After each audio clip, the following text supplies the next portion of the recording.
This is my documentary on the two cultural perspectives, which are ethnocentrism versus cultural relativism. To start, this is a picture of culture, and the quote is, "Culture is something that unites people." Culture is the beliefs, values, and attitudes of a social group that are passed along from one generation of people to the next. Culture can also refer to an actual society with particular practices, such as American or African American culture. Is there such thing as a best culture? To answer that question, you have to decide which cultural perspective are you, ethnocentrism or cultural relativism. The term ethnocentrism was coined in 1906. This term was invented by William Graham Sumner. Ethnocentrism is the view that one's own culture is better than anyone else's culture. Ethnocentrism feels they are superior to every other culture.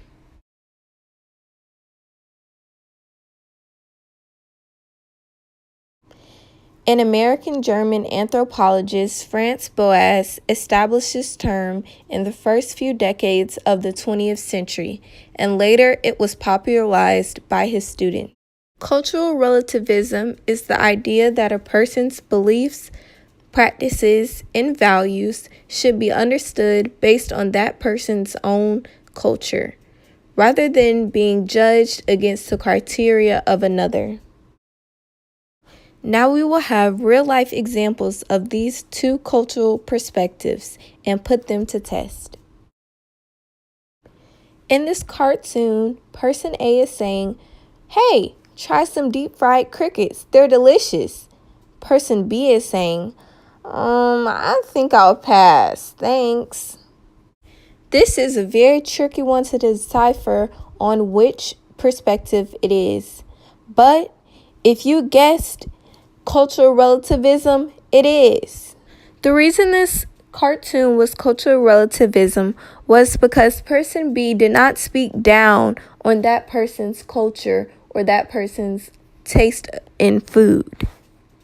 In this cartoon, the person is saying, "Ha ha ha, go back to Africa. Go back to Mexico." Which cultural perspective do you think this cartoon represents? If you guessed ethnocentrism, you're right. This cartoon represents ethnocentrism because the one person forces the people to go back to where they came from, which is one culture feeling they are superior to every other culture. To get a better understanding of ethnocentrism and cultural relativism, here you go. Ethnocentrism is the tendency to use one's own culture as a yardstick for judging the ways of other societies.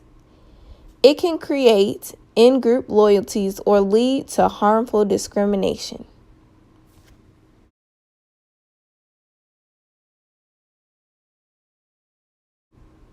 Cultural relativism is trying to understand other cultures without judging them by your own culture.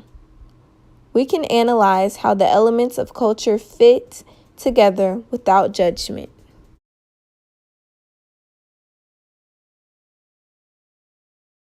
Now we will have some examples of hair and how different cultural perspectives react to different cultures' hair. Let's see how this goes.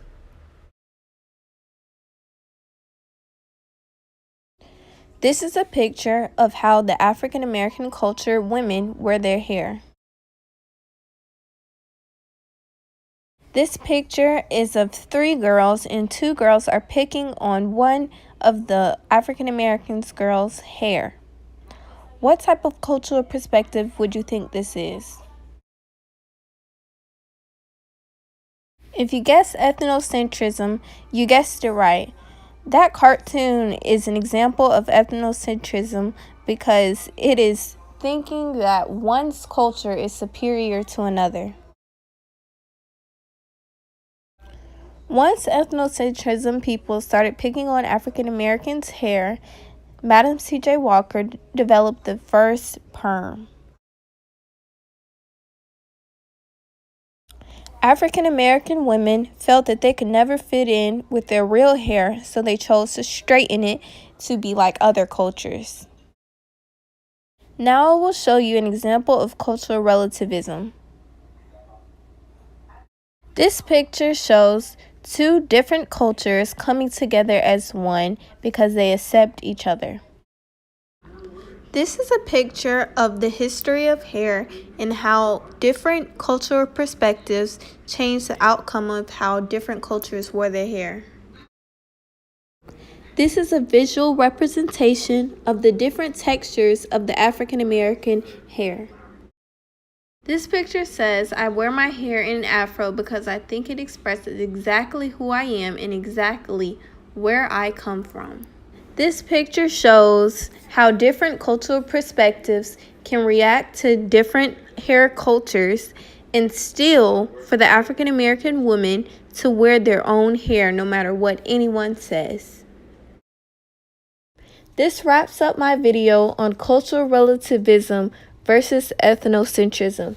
I hope you all understood what I was talking about, and please come back for more. Thank you. Have a great day.